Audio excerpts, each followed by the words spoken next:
Hello friends, मैं विनीता वर्मा स्वागत करती हूँ आपका आपके YouTube channel target TGT home science में। और आज हम पढ़ेंगे गृह विज्ञान कक्षा 9। इसकी जो किताब है, इसमें जितने भी इम्पॉर्टेंट टॉपिक हमारे सिलेबस में हैं, पहले तो चलिए हम देखेंगे जो इसका पाठ्यक्रम है उसको देख लेंगे। उसके बाद देखिए हम मैच करेंगे हमारी जितनी भी ब्रांच है उसमें से यहाँ यहाँ से टॉपिक इससे बिल्कुल सेम टू सेम वैसे ही है ना। बहुत सी चीज़ें कुछ नई हैं, कुछ पुरानी हैं, थोड़ा सा ऐसे करके। और जो है इस तरह से हम पूरा एक साथ जोड़ करके पढ़ेंगे जितने भी इम्पॉर्टेंट टॉपिक हैं, है ना।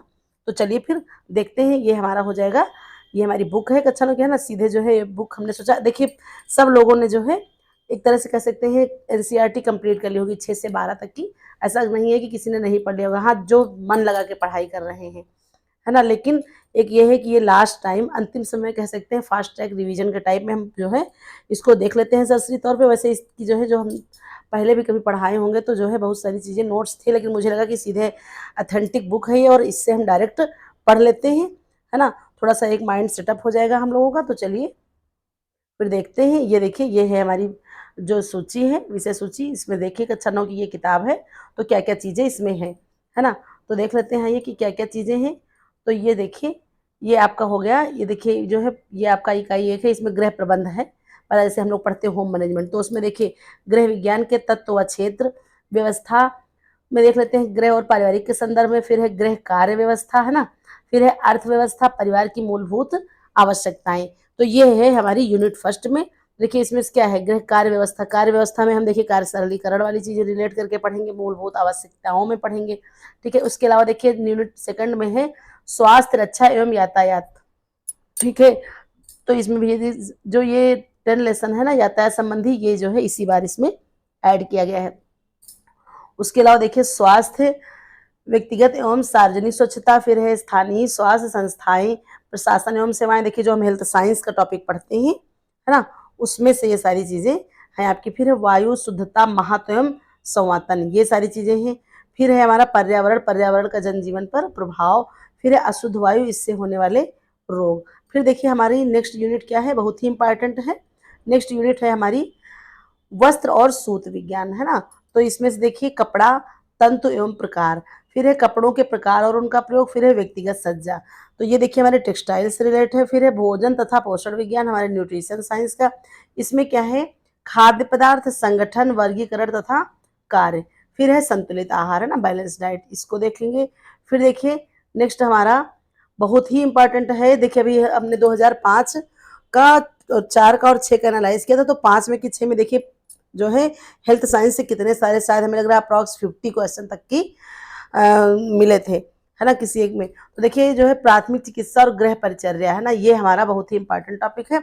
और इससे बहुत ही ज्यादा प्रश्न, आप कह लीजिए कि 2-3 प्रश्न आपको पेपर में हर हालत में देखने को मिलेंगे। इसी इतने टॉपिक से हम बता रहे हैं, आप चाहे कहीं लिख लीजिए, ये श्योर है ना। प्राथमिक चिकित्सा के मुख्य सिद्धांत, फिर है सामान्य घरेलू दुर्घटनाएं और उनसे बचाव, फिर है घरेलू देशज औषधियां, विष प्रतिकारक पदार्थ, फिर है तिकोनी और लंबी पट्टी, फिर है गृह परिचर्या एवं परिचारिका, फिर है रोगी का कमरा चुनाव, तैयारी, सफाई और प्रकाश का प्रबंध, फिर है रोगी का बिस्तर। ये हो गया। फिर देखिए हमारा जो है इस तरह से, फिर नीचे जो है बाद में जो है प्रयोगात्मक प्रोजेक्ट वर्क अन्य चीजें हैं। तो इतने हमारे टॉपिक हैं, इसमें 5 यूनिट पूरी हैं, ठीक है। तो उन यूनिट से जितने भी अंदर के हमारे जो है महत्वपूर्ण चीजें हैं वो हम डिस्कशन करेंगे बहुत अच्छे के साथ। और पूरी सीधे सीधे बुक के ही हमने जो है पूरी पीडीएफ बना ली है ना। तो देखिए फ्रंट पेज से नहीं, जहाँ जहाँ से बहुत सी चीजें इंपॉर्टेंट है, क्योंकि देखिए पूरी बुक पीडीएफ बना के डाउनलोड करना तो बहुत कठिन बात नहीं है, लेकिन उसको जो है सामने रखना आपके और पढ़ाना वो अलग बात है। पता लगे हम पूरी पीडीएफ बनाए दे रहे हैं लेकिन ढंग से आपको समझा नहीं पा रहे हैं या इंपॉर्टेंट चीजें नहीं, तो इस तरह से तो बुक सब लोग प्रोवाइड कर सकते हैं, हर कोई ला सकता है दुकान से, कहीं ना कहीं से मिल जाएंगी आपको किताबें। तो देखिए जो बहुत ही ज़्यादा इंपॉर्टेंट चीज़ें हैं, हमें नहीं कह रहे कि अगर जो चीज़ हमने नहीं बताई इसमें वो इंपॉर्टेंट नहीं है, लेकिन मुझे जहाँ जहाँ लगा मैं अपना अनुभव आप लोगों के साथ शेयर कर रही हूँ, है ना। तो मैंने उसको हाईलाइट कर दिया कुछ चीज़ें, तो वो आप थोड़ा सा एक सरसरी तौर पर नज़र डाल लीजिए। हाँ वो अलग बात है अगर आप सजेस्ट करेंगे तो हम और अच्छे से और ज़्यादा पीडीएफ बना करके और चीज़ें भी पढ़ा देंगे, है ना। इसमें कुल शायद जो है 20-25 पेज का हमने जो है थोड़ा सा सामान्य डाटा कलेक्ट किया है। फिर इसके बाद 10th की बना देंगे, है ना।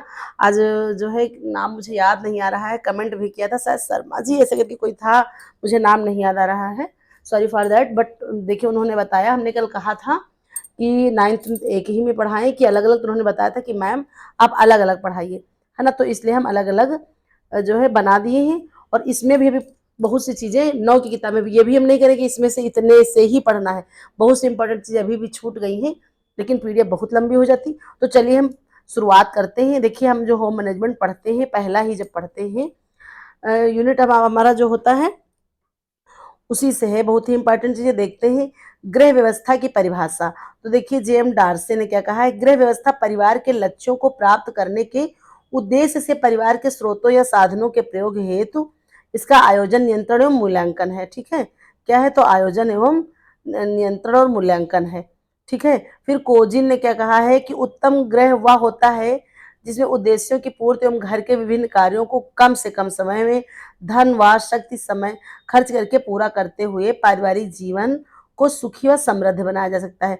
फिर गुड जॉनसन ने क्या कहा है, ये इनको समझते हैं, बहुत ही इनकी इंपॉर्टेंट जो है कह सकते हैं एक तरह से है परिभाषा। गृह व्यवस्था सभी देश में अधिक सामान्य व्यवस्था है जिसमें अधिकांश व्यक्ति कार्यरत होते हैं, अधिकांश धन का उपयोग होता किया जाता है तथा व्यक्तियों के स्वास्थ्य की दृष्टि अत्यधिक महत्वपूर्ण। देखिए इसको हम याद भी कर सकते हैं किस तरह, देखिए इसमें सारी चीजें अच्छी अच्छी बताई गई है ना, तो इनका नाम गुड है, गुड जॉनसन। तो गुड गुड सारी चीजें हैं, है ना, सभी देशों में है, सामान्य व्यवस्था है, अधिकांश लोग कार्यरत हैं, तो और अधिकांश धन का उपयोग है। तो ये सारी चीजें आप इस तरह से याद करेंगे। अगर कोई भी परिभाषा पूरी रटेंगे नहीं, कहीं ना कहीं कोई एक चीज कंडक्ट कर लेंगे, किसी चीज से कनेक्ट करने के बाद आप उसको अच्छे से याद कर लेंगे। फिर देखिए डार्सी ने क्या कहा है, तो इसको देख लेते हैं।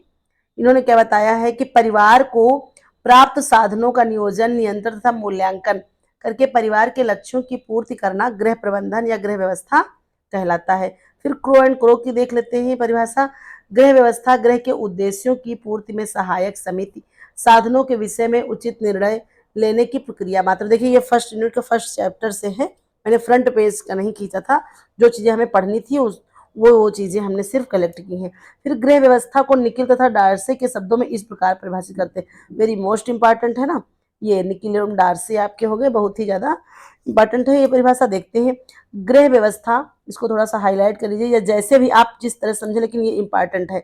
गृह व्यवस्था परिवार के लक्ष्यों की पूर्ति के उद्देश्य से परिवार के साधनों के प्रयोग का नियोजन, नियंत्रण व मूल्यांकन है। ठीक है, याद रखेंगे, है ना, 3 चरण होते हैं आप जानते हैं, है ना, नियोजन, नियंत्रण, मूल्यांकन। इसी को हम क्या कह सकते हैं, आयोजन भी कह सकते हैं। ठीक है, आयोजन। ठीक, तो क्या फिर से आप पढ़ लीजिए, गृह व्यवस्था परिवार के लक्ष्यों की पूर्ति के उद्देश्य से परिवार के साधनों के प्रयोग का नियोजन, नियंत्रण व मूल्यांकन है। ठीक है, इस तरह से देखिए हमारी ये जो है इंपॉर्टेंट कुछ डिफिनेशन थी जिनको हमने पढ़ लिया। बाकी देखिए बहुत इस तरह से हो जाएगा, तो हम अगर आपको पढ़ना है तो आप डाउनलोड कर लीजिएगा और फिर बहुत अच्छे से पूरा अपना पढ़ लीजिएगा इसको। अगर बुक नहीं है, अगर पढ़ना चाहे, समय हो तो देखिए समय के अकॉर्डिंग हम काम कर रहे हैं ना, बहुत समय कम बचा है, सिर्फ हमें सरसरी तौर पे क्या करना है, हर चीज को पर नजर दौड़ानी है। लेकिन क्योंकि देखिए हर हाल में हर बच्चा पढ़ चुका होगा एनसीईआरटी, तो सिर्फ एक बार नजर दौड़ानी है ताकि नजरों से कुछ छोटा ना रह जाए अंतिम समय में। तो कहीं ना कहीं से अगर अब आएगा आपको, क्योंकि देखिए हर लोग ने इतनी तैयारी की, इतना समय मिला है, तो पढ़ा जरूर होगा, तो कुछ चीजें अगर आएंगी नजरों के सामने तो वो कर ले जाएंगे आप लोग, इतना मुझे भरोसा है। देखिए गृह व्यवस्था के पद सोपान देख लेते हैं। अभी इसमें 3 चरण हमने बताए थे ना, नियोजन, प्लानिंग, है ना, तो इसको आइए समझते हैं क्या है।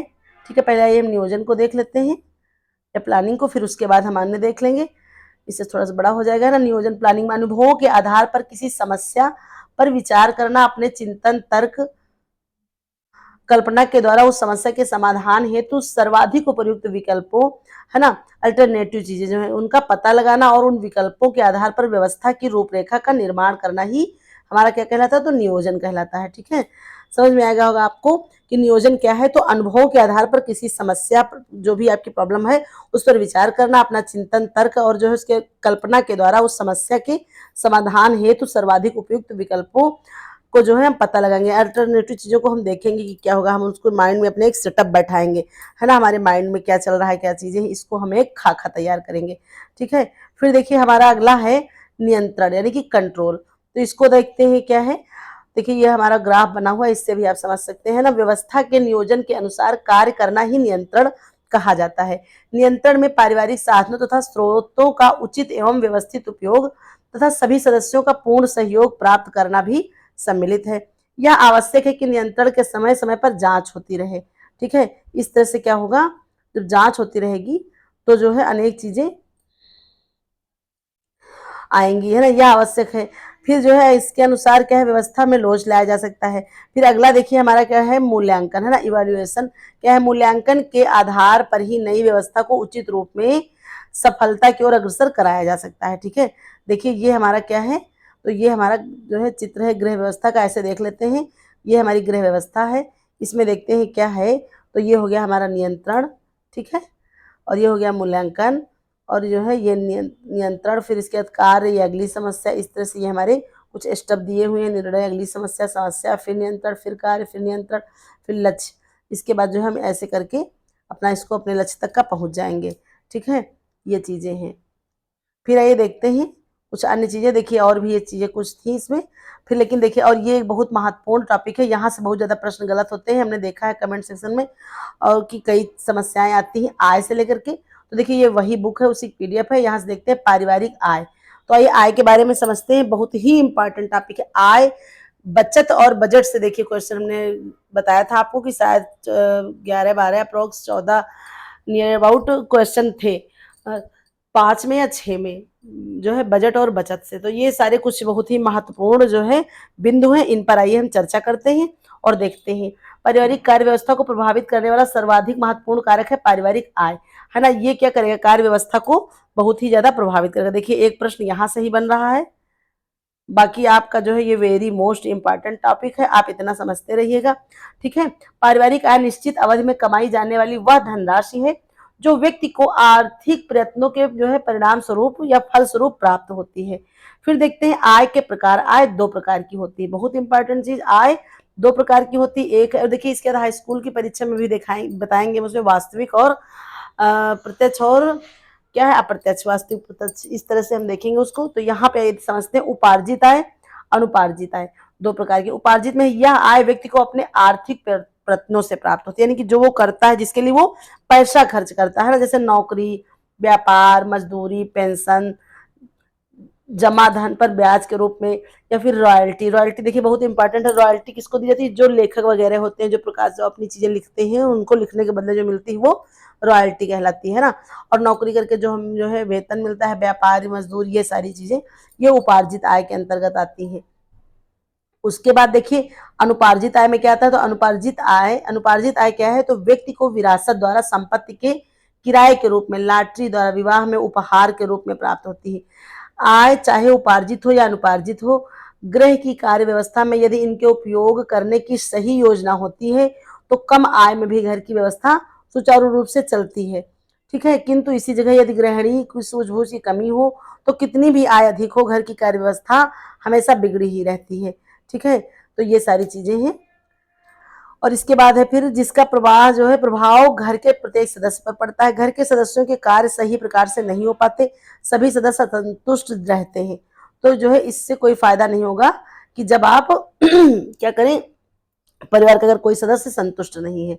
फिर देख लेते हैं अगला है फिर पारिवारिक आय के साधन। हमने देखा अभी समझा था आय क्या है, तो आय दो प्रकार की होती है, उपार्जित और अनुपार्जित। आगे समझते हैं, तो आगे यहाँ पर बताया गया है कि आय के साधन कौन कौन से हैं। पारिवारिक विभिन्न आवश्यकताओं को पूरा करने के लिए, है ना, अलग अलग कार्यों में रत रह करके व्यक्ति जो है व्यवसाय से जुड़कर धन अर्जित करते हैं। जिस साधनों से परिवार के लिए धन अर्जित किया जाता है उन्हें आय के साधन कहते हैं। जो आगे हैं देखते हैं। पहला है वेतन, है ना, व्यक्ति नौकरी करके जो आय अर्जित करता है उसे वेतन के रूप में प्राप्त करते हैं। वेतन के रूप में प्राप्त आय व्यक्ति को योग्यता, कार्य क्षमता, शिक्षा, पद व अनुभव के आधार पर दी जाती है। देखिए चाहे तो इसमें बहुत सारी चीजें हैं, हम समझाने लगेंगे अगर तो फिर ये 3-4 घंटे की पूरी मैराथन क्लास बन जाएगी, इसलिए जो है थोड़ा सरसरी तौर पर ही हम देख रहे हैं जो महत्वपूर्ण बिंदु है। ठीक है, तो आइए देखते हैं फिर आगे, है ना। इसके अतिरिक्त कभी कभी उसे अतिरिक्त सुविधाएं प्राप्त होती हैं, जैसे भत्ते के रूप में, महंगाई भत्ता, मकान भत्ता, यात्रा भत्ता, अन्य चीजें। फिर है मजदूरी, जो शारीरिक श्रम करके प्राप्त होता है उसे मजदूरी कहते हैं। आय व्यक्ति की योग्यता, क्षमता व कुशलता पर निर्भर करती है।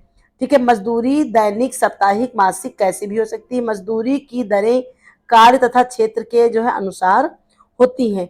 कुछ कार्यों में अनुभव के आधार पर भी मजदूरी मिलती है। फिर व्यवसाय है, कुछ परिवार में अपना व्यक्तिगत अथवा साझेदारी में व्यवसाय होता है, जैसे कपड़े का व्यवसाय, कोयले का व्यवसाय, दूध की डेयरी, प्रिंटिंग प्रेस, ना अनेक प्रकार की चीजें होती हैं जिससे धन अर्जित करते हैं। फिर है ब्याज, पारिवारिक आय से होने वाली बचत को बैंक में अथवा डाकघर में जमा करके हम क्या करते हैं, ब्याज प्राप्त करते हैं। ये भी हमारी एक तरह से आय ही हो गई। ठीक है, फिर आइए देखते हैं, हम समझते हैं। देखिए ये भी बहुत ही ज़्यादा इंपॉर्टेंट चीज़ है आपकी, है ना, हेल्थ साइंस से है। ये हेल्थ साइंस का बहुत ही इंपॉर्टेंट टॉपिक होगा आपके लिए, हेल्थ साइंस का। तो इसमें आइए समझते हैं कुछ चीज़ें हम। देखिए फ्रंट पेज का है ये, जो शायद चौथी या पांचवी यूनिट है, लेकिन देखिए बहुत ज़्यादा खींचने पर बहुत ज़्यादा बड़ी पीडीएफ हो जाती है, तो इसलिए जो इम्पॉर्टेंट आपके बिंदु थे उन्हीं का हमने फोटो खींच करके पीडीएफ बनाया है। स्वास्थ्य की परिभाषा, ठीक है, स्वास्थ्य से तात्पर्य प्रायः रोग से मुक्ति समझा जाता है, परंतु स्वास्थ्य की वास्तविक परिभाषा विश्व स्वास्थ्य संगठन, है ना, वर्ल्ड हेल्थ ऑर्गेनाइजेशन WHO ने इस प्रकार दी। उन्होंने क्या कहा है कि शरीर को रोगों से मुक्त दशा स्वास्थ्य नहीं है, बल्कि व्यक्ति के स्वास्थ्य में तो उसका संपूर्ण शारीरिक, मानसिक व संवेगात्मक कल्याण निहित है या सम्मिलित है।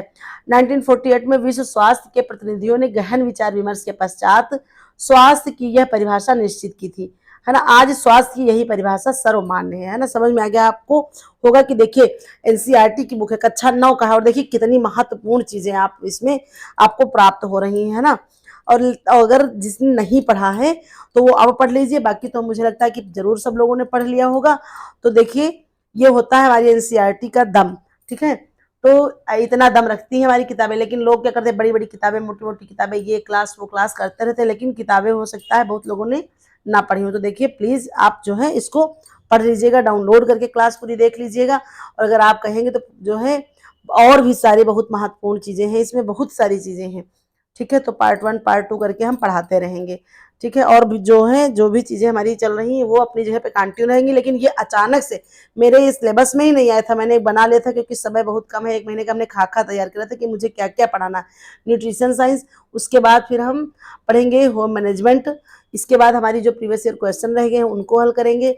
फिर सोचे थे कि जो जो हमने उस दिन बनाई थी, एनालाइज की थी क्लास विश्लेषण पूरा, उसके अकॉर्डिंग हम 100 प्रश्नों की श्रृंखला चलाएंगे। लेकिन यहाँ पर समस्या आ रही, मुझे लग रहा है ये बहुत ज्यादा इंपॉर्टेंट चीज आपकी छूट रही है, तो हम उसको पढ़ेंगे, ठीक है। तो आइए देखते हैं कुछ अन्य वैज्ञानिकों ने क्या बताया है। अरस्तु ने क्या कहा है, स्वस्थ शरीर में ही स्वस्थ मन निवास करता है, बहुत ही इंपॉर्टेंट। फिर फ्रैंकलिन ने क्या कहा है, स्वस्थ वह वस्तु है जिससे मनुष्य संसार का सुख भोगते हुए सदैव आनंदित रहता है, इंपॉर्टेंट है। फिर JS विलियम ने क्या कहा है कि स्वास्थ्य जीवन का वह गुण है जो व्यक्ति को अधिक समय रहने तथा सर्वोत्तम प्रकार की सेवा करने योग्य बनाता है, ठीक है। फिर है वेबसाइट के अनुसार स्वस्थ शरीर, मन अथवा आत्मा में स्वास्थ्य तथा निरोगता की अवस्था है, यह मुख्यतः शारीरिक रोग अथवा दुख का अभाव है, ठीक है। आधुनिक स्वास्थ्य विज्ञान में प्रमुख उद्देश्य मानव शरीर के विभिन्न अंगों की अधिकतम पुष्टि तथा विकास एवं उसकी उच्चतम कार्य लघु कुशलता माना जाता है। जो व्यक्ति शारीरिक, मानसिक व संवेगात्मक दृष्टि से जितना अधिक स्वस्थ होगा वह जो है क्या करेगा, तो वह उतना ही अधिक कार्य कुशल होगा, ठीक है। देखिए ये पूरा जो है पेज आपकी बुक का जो है कौन सा पेज है, तो ये 59 नंबर पेज पर ये जो है सारी चीजें उसी में जोड़ी गई हैं, ठीक है। तो देखिए कितना ज्यादा इंपॉर्टेंट है ये बुक हमारे लिए। फिर देखिए उसी के बाद आगे हम देखते हैं कुछ अन्य चीजें हैं।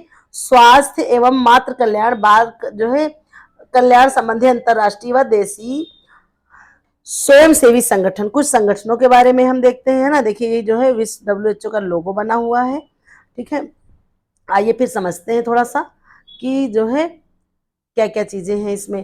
तो देखिए क्या क्या संगठन है, इसको आइए देख लेते हैं थोड़ा सा, ठीक है। विश्व स्वास्थ्य संगठन WHO है ना, वर्ल्ड हेल्थ ऑर्गेनाइजेशन। विश्व स्वास्थ्य संगठन की स्थापना 7 अप्रैल 1948 में की गई। इसका मुख्यालय जिनेवा में है, ठीक है। याद रखेंगे, स्विट्जरलैंड भी आ जाएगा तो कंफ्यूज नहीं होंगे, स्विट्जरलैंड जिनेवा में है। विश्व स्वास्थ्य संगठन का प्रमुख उद्देश्य स्वास्थ्य रक्षा और उसकी उन्नति करना है। यह संगठन सदस्य राष्ट्रों की को जो चिकित्सा संबंधी सुविधाएं प्रदान करता है। यह चिकित्सा संबंधी विभिन्न सूचनाओं, आंकड़ों आदि को एकत्रित कर, देखिए आपने पढ़ा होगा ना अनेक प्रकार की चीजें, लेकिन देखिए ये भी सारी चीजें आ सकता है कि जैसे जो स्वास्थ्य संबंधी आंकड़ों को कौन प्रोवाइड कराता है, WHO हो गया, केयर हो गया, यूनिसेफ हो गया। तो इस तरह से हम एक एक लाइन, एक एक शब्द को बहुत अच्छे से समझ करके इसको पढ़ेंगे, क्योंकि एनसीईआरटी है, इसको हमको पूरा तोड़ना होगा, पूरा कायदे से अच्छे से पढ़ना होगा, ठीक है। इस संगठन ने प्रशंसकीय दृष्टिकोण से विश्व को 6 प्रमुख भागों में विभक्त किया है। देखिए इसमें क्या है, तो इनकी जो है कई सारी जो है एक तरह से कह सकते हैं कार्यालय हैं। तो कहाँ कहाँ है वो देख लेते हैं। पहला है दक्षिण पूर्वी एशियन देश, इसमें Bharat, Sri Lanka, Myanmar, Thailand, Indonesia आता है ना, अफगानिस्तान, मालदीव, ये सारे। और इस क्षेत्र का कार्यालय कहाँ है, तो नई दिल्ली में स्थित है। जो यहाँ का है दक्षिण पूर्वी एशियन का, तो इसका नई दिल्ली में स्थित है। फिर दूसरा अमेरिका, इस क्षेत्र का कार्यालय वाशिंगटन में है। फिर यूरोप, इसका जो कार्यालय कोपेनहेग में है। फिर है पूर्वी भूमध्य रेखीय मुस्लिम देशों का, तो इसमें जो है पाकिस्तान भी शामिल है। इस क्षेत्र का कार्यालय अलेक्जेंड्रिया में स्थित है। फिर है पश्चिमी पैसिफिक देश, इसका कार्यालय मनीला में है। देखिए बहुत एक एक चीज बहुत ही इंपॉर्टेंट है ना। अफ्रीका, इस कार्यालय जो है ब्रिजबल में स्थित है। इस संगठन में 220 स्वास्थ्य योजनाओं को जो है सहायता प्रदान की जाती है। ठीक है, फिर आगे आइए देखते हैं, बहुत ही कुछ चीजें जो है इंपॉर्टेंट हैं और आइए समझते हैं इनको। ठीक है, तो देख लेते हैं। 220 स्वास्थ्य योजनाओं को सहायता प्रदान की गई। इस संगठन की स्थापना का दिवस विश्व स्वास्थ्य दिवस के रूप में मनाया जाता है। कब मनाया जाता है, तो 7 अप्रैल को। ठीक है, 7 अप्रैल को भी जल्द ही था भी हमारा। ठीक है, और मैंने जो है कम्युनिटी पोस्ट भी डाली थी। कभी कभी आप लोग हमारे कम्युनिटी पोस्ट भी देख लिया करिए। ठीक है, और प्लीज मुझे कमेंट करके बताया करिए। कमेंट ही आपका हमारा सपोर्ट है, बाकी उसके अलावा हम कभी कुछ नहीं कहते आपसे। आप प्लीज बस उसको कमेंट करिए, तो मुझे जैसा भी अगर मेरी कमियां जो भी हैं आप प्लीज, क्योंकि देखिए क्या होता है कि हर व्यक्ति के अंदर कमियां होती हैं। आप लोगों के कमेंट से, क्योंकि हम लाइव क्लास तो कोई पढ़ाते नहीं, आप लोगों के कमेंट से ही हमारे अंदर और निखार आएगा। अभी तो हम कुछ भी नहीं, अभी तो हमने सिर्फ बस शुरुआत की है ना। अगर और आप लोगों के लिए भी एक डेडिकेशन है हमारे पास। अगर जो है लगातार घर्षण करेंगे, आप इतना पढ़िए, अपने आप को एकदम रगड़ दीजिए, इतना पढ़िए जितना आपसे दम हो सकता है, जितना आप कर सकते हैं उससे भी दुगना दम लगाइए इस समय, है ना। क्योंकि क्या होता है कि जब लगातार घर्षण करते हैं तो चंदन से भी आग निकल सकती है। चंदन, चंदन जो कि शीतलता का प्रतीक माना जाता है, तो हम तो फिर भी मनुष्य हैं, है ना। इसलिए कह रहे हैं कि लगातार मेहनत करिए। आपकी मेहनत जो है बर्बाद नहीं होगी, कहीं ना कहीं आपको जरूर जो है फल देगी। देखते हैं अगला फिर टॉपिक क्या है, दी यूनाइटेड नेशन चिल्ड्रन फंड या यूनिसेफ।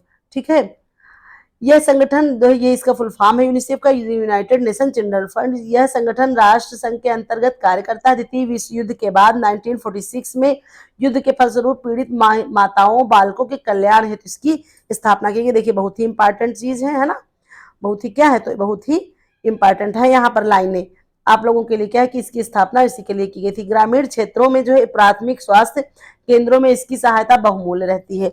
फिर देखते हैं बहुत इंपॉर्टेंट है हमारा red cross society. Red cross society के बारे में देखते हैं। भारतीय रेड क्रॉस सोसाइटी मुख्यालय कहाँ है, नई दिल्ली में है। यह बहुत से नगरों में मातृ कल्याण केंद्र के द्वारा अनाथालयों, महिलाओं व बच्चों को अस्पतालों में निःशुल्क औषधियां तथा दुग्ध चूर्ण वितरित करता है। इसकी स्थापना 1920 में हुई।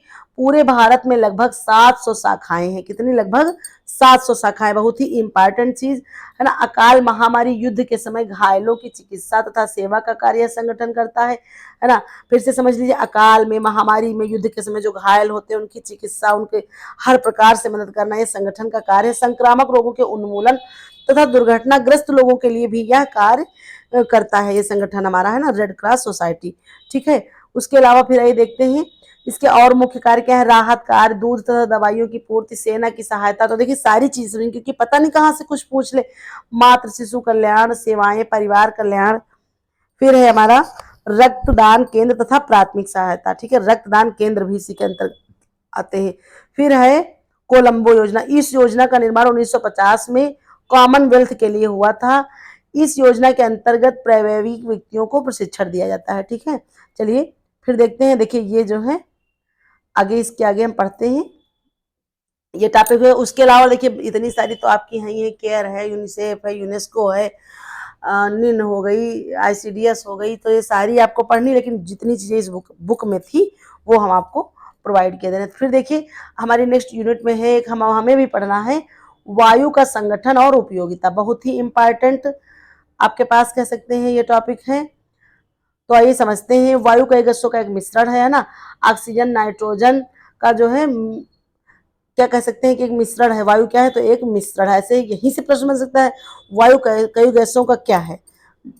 फिल इन द ब्लैंक हो जाएगा, आपको भरना होगा। तो क्या है, वायु एक गैसों का मिश्रण। जैसे जल क्या है, तो जल एक यौगिक है ना। उसी तरह से वायु क्या है, तो गैसों का मिश्रण है।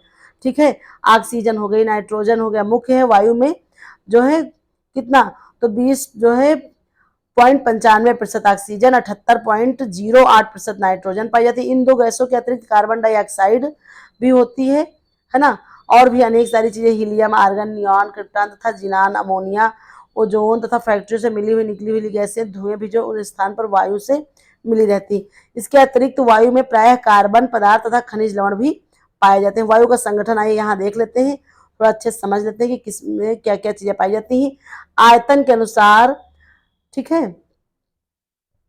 इसके अनुसार तो आइए थोड़ा सा देख लेते हैं क्या है यहाँ पर। तो यहाँ पर आयतन के अनुसार जो है हम देखते हैं मात्रा, ऑक्सीजन की कितनी है तो 20.95 है, नाइट्रोजन की कितनी है तो 78.08% है, कार्बन डाइऑक्साइड की कितनी है तो 00.03%, ठीक है। हमारी कार्बन डाई कितनी है CO2 कितनी है तो 00.03%, आर्गन, कार्बन मोनोऑक्साइड व अन्य कितनी है तो 00.90, ये हमारी है अन्य गैसें। फिर जलवाष्प है तो 00.04, ये इनका जो है आयतन के अनुसार माप है, ठीक है। देखिए उसके अलावा और ये जो है हमारा कौन से पेज नंबर का है, 88 पेज नंबर है हमारा इसी कक्षा 9 की किताब का, ठीक है। तो देखिए ये बहुत सारी चीज, देखिए इसमें भी जो है एक चित्र, ये ग्राफ दिया हुआ, इसके अकॉर्डिंग भी आप समझ लेते हैं ना। ये क्या है, ऑक्सीजन है तो ना 20.95% है, नाइट्रोजन कितना है तो जो है 78.08% है, ठीक है। कार्बन डाइऑक्साइड 00.03%, उसके अलावा ओजोन, हाइड्रोजन, अमोनिया आदि कितनी है तो 00.90%, जलवाष्प कितना है तो ये आपका है 00.04%। तो ये बहुत ही इंपॉर्टेंट है, पूछ सकता है कि कितना होता है वायु का संगठन में ऑक्सीजन की मात्रा, हाइड्रोजन की, और सॉरी जो है हाँ हाइड्रोजन की हो गई, या जो है नाइट्रोजन की, जलवाष्प कितना होता है। तो ये सारी चीजें, इतने इतने से तो इतने प्रश्न बन सकते हैं कि पूछिए ही मत, ठीक है। चाहते तो इससे प्रश्नों की एक श्रृंखला चला सकते थे, सीरीज, अगर रगड़ना ही है, घसीटना ही है, अगर आप लोगों को सिर्फ कि डेली हम 2-2, 3-3 क्लास प्रोवाइड कराते रहे तो हम अपना इसी से घसीटते रहते इंपॉर्टेंट टॉपिक से प्रश्न बना बना के। लेकिन मुझे लगा कि समय बहुत कम है, कम समय में ऑथेंटिक चीजें आपको प्रोवाइड करा दी जाए, और एक तरह से ससरी तौर पर आप नजर कर लें, क्योंकि मेरा बहुत ज्यादा वीडियो प्रोवाइड कराने का कोई इतना वो नहीं रहता है ना। तो चलिए फिर आगे देखते हैं, समझते हैं। देखिए बहुत इंपॉर्टेंट चीजें हैं ये बहुत ही इंपॉर्टेंट टॉपिक आपका होगा, टेक्सटाइल से हम पढ़ेंगे, है ना। यहीं से कहाँ से पढ़ेंगे तो ये हम पढ़ेंगे वस्त्र विज्ञान से, ठीक है, वस्त्र विज्ञान से पढ़ेंगे। ये अध्याय आपका 11 है, कपड़ा, तंतु एवं प्रकार, है ना, क्लॉथ, फाइबर एंड काइंड्स। इसमें से जो है इसके हम प्रकार पढ़ेंगे फाइबर्स के, ये सारी चीजें बहुत इंपॉर्टेंट है ना। देखिए इतनी चीजें अच्छी अच्छी आपसे कह दें हम क्या कि कितने प्रश्न यहाँ से बनेंगे। प्रीवियस ईयर क्वेश्चन अगर आप उठा लगाए होंगे, लगा लिया होगा तो आपने देखा होगा कि कितने सारे प्रश्न, अभी ऊपर ही जितना हम पढ़ा ले गए उसमें से कितने सारे प्रश्न बने होंगे। उसके अलावा चलिए फिर आइए देखिए समझते हैं, ठीक है। तो ये ऊपर का इतना विशेष हम नहीं पढ़ेंगे क्योंकि ये इतना ज़्यादा समझना आसान नहीं है, सॉरी आसान क्या हर चीज़ है लेकिन समय नहीं है, ठीक है। अगला देखते हैं तंतु से आशय, ये क्या है तो तंतु वह न्यूनतम इकाई, ये पढ़ना जरूरी था क्योंकि प्रश्न 2021 टीजीटी में भी आया था, है ना, सबसे सूक्ष्मतम इकाई। तो यहाँ से देखते हैं जो वस्तु क्या है तो तंतु है, ठीक है। तंतु को कभी कभी रेशा भी कह देते हैं। तो कुछ नहीं करना, सिर्फ हमें क्या करना है तो हम सिर्फ क्या देखेंगे तो हम सिर्फ देखेंगे इंग्लिश वर्जन, सबसे छोटा पूछ रहा है तो हो जाएगा फाइबर, आप इसको याद रखिएगा बस, ठीक है। फाइबर सबसे छोटी इकाई है, ये याद रखेंगे आप, उसके अलावा आपको कहीं ध्यान नहीं देना अगर सबसे छोटी इकाई पूछ रहा है। तो तंतु वह न्यूनतम इकाई है जो वस्त्रों के निर्माण के लिए आधार के रूप में प्रयोग में लाई जाती है, ठीक है। ये हो गया आपका।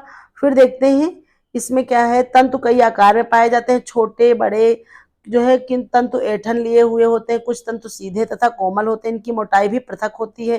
तंतुओं की लंबाई के अनुसार, है ना, आधा इंच से लेकर के 30 इंच तक तंतुओं का सूत का निर्माण होता है।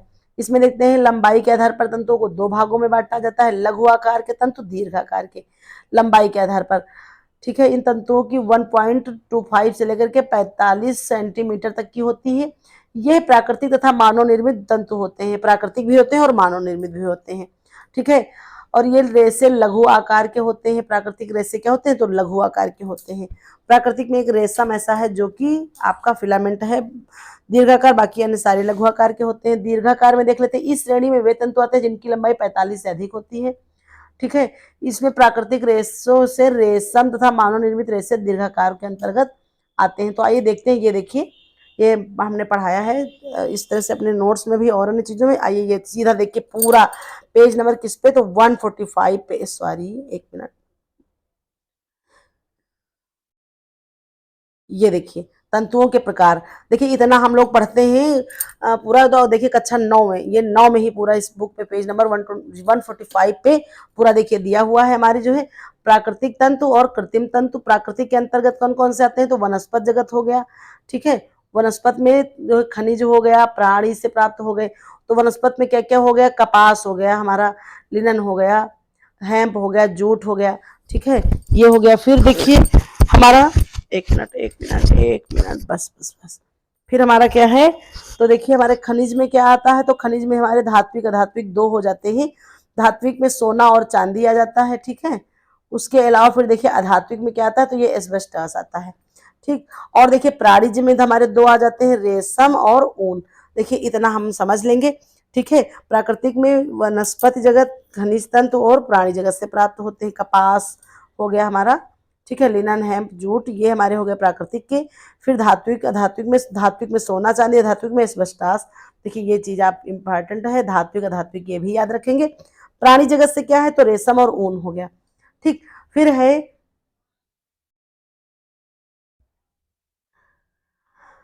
तो फिर क्या है, कृत्रिम तंतु। कृत्रिम पे आइए हम देखते हैं, कृत्रिम में भी दो है, रासायनिक विधि द्वारा निर्मित, फिर है यांत्रिक विधि द्वारा निर्मित, ठीक है। तो रासायनिक में आइए देख लेते हैं कौन कौन से आ जाते हैं, तो ये हमारे हो गए डेकरान, नायलॉन, एक्रिलिक, आरलान, ठीक है। और यंत्र द्वारा निर्मित में क्या आता है, रेयान होता है, जिसको मानव निर्मित पहला रेशा भी कहते हैं, सेलुलोजिक रेशा भी होता है, मानव निर्मित पहला सेलुलोजिक रेशा, है ना। तो देखिए ये इसको आप थोड़ा ध्यान डिटेल में देख लेंगे। अगर यहाँ से कोई भी चीज अगर आप मान लीजिए आयोग में इधर उधर होती है, कहीं पर कुछ होता है, तो आप सीधे ले जा करके ठोक सकते हैं कि ये देखिए ये इस किताब में ऐसा है। इसीलिए मुझे लगा कि अंत समय में ये किताब आप लोगों को पढ़ानी चाहिए, ताकि माइंड में पूरी चीजें रिकॉल होती रहे।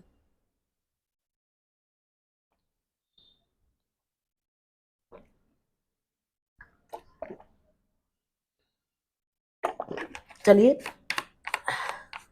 फिर आगे बढ़ते हैं हम, है ना। आगे बढ़ते हैं और देखते हैं इसके बाद कि क्या चीजें हैं, कुछ चीजें हम समझ लेंगे।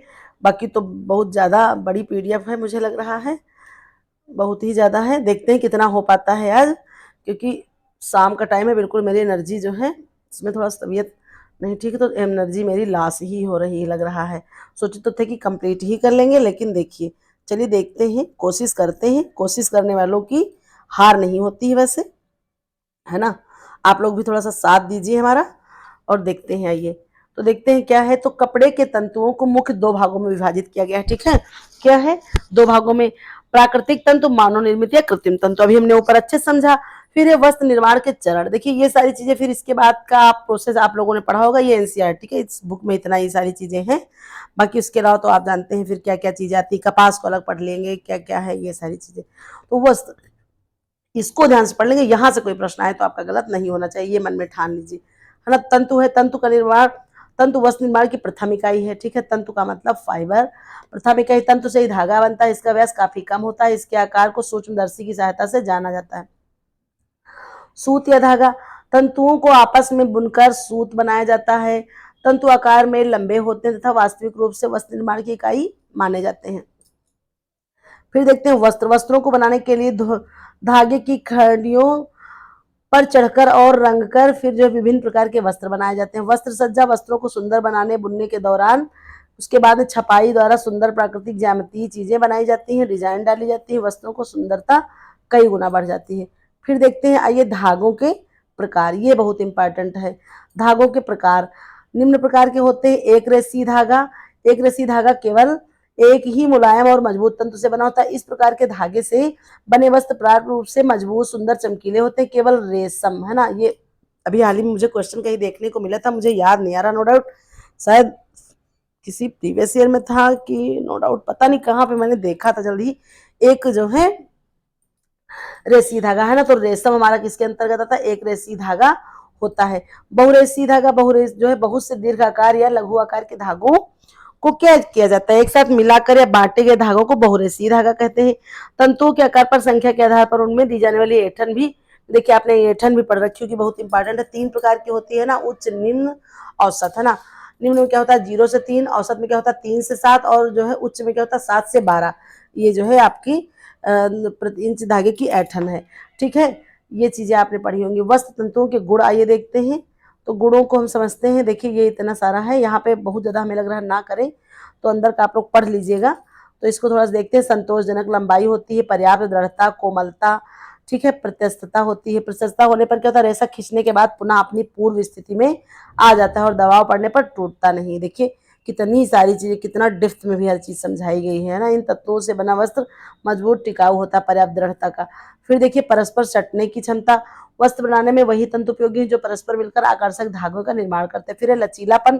तंतुओं में लचीलापन गुण का आवश्यक है होना। तंतुओं में लचीलापन होने से पर्याप्त प्रत्यस्तता का भी गुण आता है। ठीक है, नेक्स्ट आगे थोड़ा सा बढ़ते हैं, थोड़ा सा देखते हैं और अन्य चीजें। फिर है, एक मिनट, सॉरी, फिर है देखिए तन्मयता। तन्मयता का गुण धागों में होना आवश्यक है। यह वह गुण है जो धागों को तारने बानों से बांध कर अपनी यथास्थिति बनाए रखता है। फिर है चमकीलापन। मजबूत कोमल तंतुओं से चमक आती है जो वस्त्रों की सुंदरता बढ़ा देती है। फिर है अनुकूल प्रतिक्रिया, है ना। जिन तंतुओं में गंदगी दाग धब्बों को दूर करने का गुण होता है उन्हें साबुन तथा अम्ल रासायनिक तत्वों के संपर्क में लाया जाता है। वस्त्रों के इस गुण को अनुकूल प्रतिक्रिया का गुण कहा जाता है। अवशोषकता होती है, वस्त्रों के जो है वो अच्छे माने जाते हैं जिनमें नमी सोखने की क्षमता अधिक होती है ना। आवश्यकता के गुण जो संयुक्त वस्त्र आरामदायक होते हैं। चलिए फिर देखते हैं अगला टॉपिक।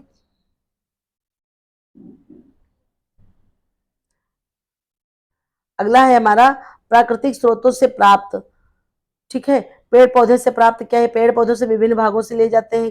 तंतु कपास से प्राप्त होते हैं, कुछ जो है पेड़ की तनों की छाल से निकाले जाते हैं, जैसे फ्लैक्स तथा जूट। यह जूट इतना अधिक महत्वपूर्ण है कि विदेशों में भी इसकी बहुत अधिक मांग है। इस जूट से विदेशी मुद्रा भी प्राप्त की जा सकती है। ठीक है, फिर देखते हैं पेड़ों के पत्तों में कुछ तंतु प्राप्त किए जाते हैं, परंतु वे उतने अच्छे नहीं होते क्योंकि ये अन्य तंतुओं के अपेक्षाकृत कड़े और कठोर होते हैं। ठीक है, जबकि वे तंतु जो रोयों से छाल से प्राप्त किए जाते हैं वे कोमल होते हैं। नारियल की जटाओं से सुंदर सुंदर चटाइयां बनाई जाती हैं। फिर खनिज में आइए देखते हैं, इसमें क्या होता है खनिज में। तो इसमें जो है होता है कि जरीदार व किमख्वाब आदि वस्त्रों को सोने चांदी के बारीक तार खींचकर उन तारों का प्रयोग किया जाता है। ठीक है, उनको मजबूत बनाने के लिए सूती धागों में लपेट कर किया जाता है। फिर जानवरों से प्राप्त रेशम तथा उन जानवरों से प्राप्त होते हैं। ये तंतु प्रोटीन निर्मित है। इन प्रोटीन निर्मित तंतुओं का प्रयोग पहनने से वस्त्रों को घरेलू प्रयोजनों के लिए किया जाता है। फिर आता है हमारा रेशम। यह कीड़े से प्राप्त रेशा है। यह कीड़े से उत्पन्न एक लसदार पदार्थ है जो लंबे रेशे का रूप धारण कर लेता है ना। इस तरह से जो है ये देखिए ये प्रोसेस दिया गया है, कितना इंपॉर्टेंट है। ठीक है, देख लेते हैं इसमें क्या होता है। आज तो माइक ही भैया डिस्टर्ब कर रहा है हमारा, थोड़ा थोड़ा हमें लग रहा है। रेशम के कीड़े प्यूपा की अवस्था में ही मार कर रेशम प्राप्त करते हैं ना। कब किस अवस्था में, तो प्यूपा की अवस्था में मार करके प्राप्त करते हैं। ठीक है, ये याद रखिएगा आप लोग, थोड़ा सा इंपॉर्टेंट है फैक्ट ये आपके लिए। ठीक है, और फिर देखिए जापान, चीन तथा अमेरिका में भी रेशम की प्राप्त जो है सावधानी बरती जाती है। इससे बड़े तथा मजबूत रेशम उपलब्ध होता है। जंगली कीड़ों पर वातावरण भोजन संबंधी नियंत्रण नहीं होता था, वहां का जो है घटिया होता है। ठीक, फिर ऊन आता है। ऊन की बात आती है, भेड़ बकरी के बालों से एकत्र की जाती है, परंतु भेड़ के अतिरिक्त कभी कभी ऊन बकरी, खोट जो है ऊंट, खरगोश आदि से भी प्राप्त करते हैं। ठीक है, भारत की मेरुने जात की भेड़ और तुर्किस्तान की अंगोरा बकरी से ऊन बहुत बढ़िया प्राप्त होता है। ठीक है, और अनेक चीजें भी अनेक जानवरों से भी। देखिए ये देखिए कुछ बने हुए हैं, है ना। ये कपास का हो गया रेशा, कैसे हो जो है बीज बिनौले से निकाला जाता है। और ये जो है भेड़ हो गई, इससे हम ऊनी रेशे प्राप्त करते हैं। और ये हो गया हमारा कीड़े का, है ना, रेशमी तंतुओं से प्राप्त होता है। यहाँ रेशा देखिए सहतूत की पत्ती है, उस पर देखिए ये देखिए हमारा ये कीड़ा है। ठीक है, ये सारी चीजें हैं।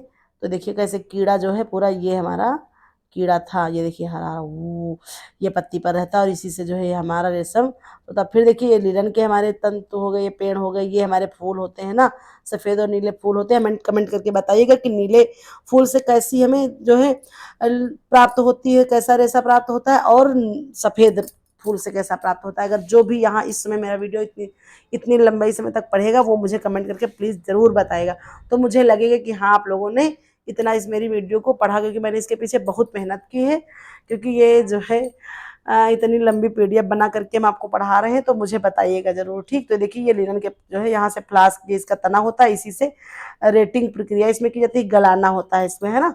तो इसमें से ऊपर की सब सड़ा गली चीजें गल जाती हैं और हम उस रेसे को प्राप्त कर लेते हैं। चलिए फिर अगला देखते हैं। कुछ अन्य चीजें भी हैं, देखिए ये थोड़ा सा अच्छा से फोटो ही नहीं खींच पाए हम, हमें लग रहा है। मानव निर्मित तंतु में क्या आता है, तो इसमें देख लेते हैं कृत्रिम तंतु के साधन। तो इसमें क्या आ जाता है, आजकल विज्ञान की विभिन्न खोजों के आधार पर वनस्पति व जीव जगत के सेलुलोज और प्रोटीन कपड़ा बनाने के लिए विभिन्न तंतुओं के बनाए जाते हैं। मानव निर्मित या कृत्रिम तंतु इनको कहते हैं। इसे नायलॉन, पॉलिस्टर और जो है टेरिलीन हो गया, आर्लान, एक्रिलिक कपड़े तैयार कहते हैं। रेयान का क्या है, रेयान को प्राकृतिक तथा कृत्रिम दोनों तंतु कह सकते हैं। पहले सेलुलोज कुछ रासायनिक द्वारा घोल तैयार कर देते, फिर तंतु, फिर धागा बनाए जाते हैं। खनिज तंतु में कुछ खनिज पदार्थों से जो है ऐसे तंतु प्राप्त किए जाते हैं जिसे कपड़े तैयार होते हैं। यह जो है मुख्य दो प्रकार के होते हैं, एक होता है एस्बेस्टस, दूसरा होता है चांदी सोने के तारों से बनी जरी और किमखाब के कपड़े, है ना। तो देखिए ये कितना चीज है, आप सोचिए एक बुक है बढ़िया, अच्छे से पढ़ेंगे अगर इसको, बहुत अच्छी चीजें तैयार हो सकती हैं आप लोगों की। फिर है एस्बेस्टास, इसको भी इसे शिला तंतु भी कहते हैं। देखिए नई चीज है, अगर नहीं पढ़ा होगा तो क्या है, तो इसे शिला तंतु भी कहते हैं। यह एक विशेष प्रकार की तंतुमय चट्टानों से प्राप्त किए जाते हैं। इसके कपड़े पर अग्नि का कोई प्रभाव नहीं पड़ता है। यह अग्निशामक वस्त्रों और अग्नि जो है सुरक्षित रखने वाली लकड़ी के दरवाजे के पर्दे भी बनाए जाते हैं, ठीक है। फिर जरीदार व किमख्वाब सोने, चांदी या एल्युमिनियम के तारों को महीन खींच कर ये तंतु बनाए जाते हैं, ठीक है। बहुत अधिक कीमती होते थे। कुछ समय पूर्व क्या होता था, तो राजा महाराजा, अधिक जो है धनाढ़ लोग इसको पहनते थे। ये कपड़े देखने में भारी और भड़कीले होते थे।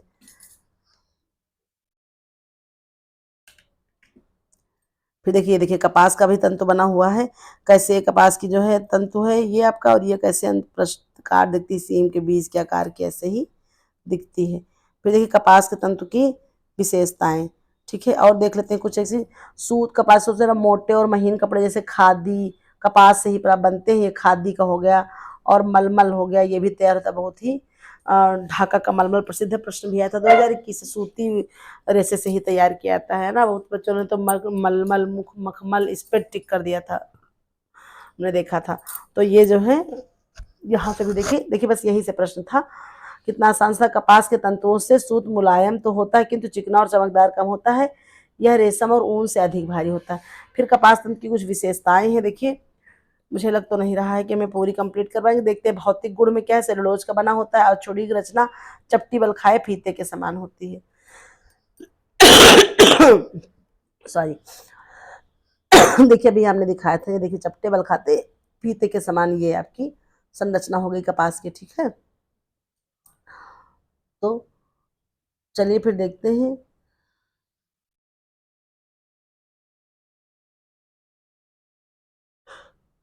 देखिए पेज नंबर 150 का है ये, है ना।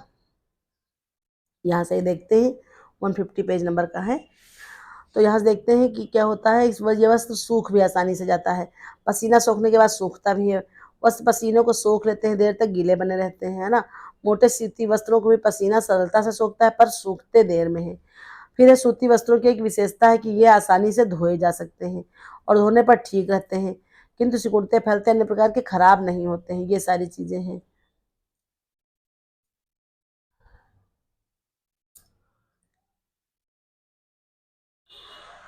बहुत सारी विशेषताएं हैं, आप लोगों ने पढ़ रखी होंगी, है ना।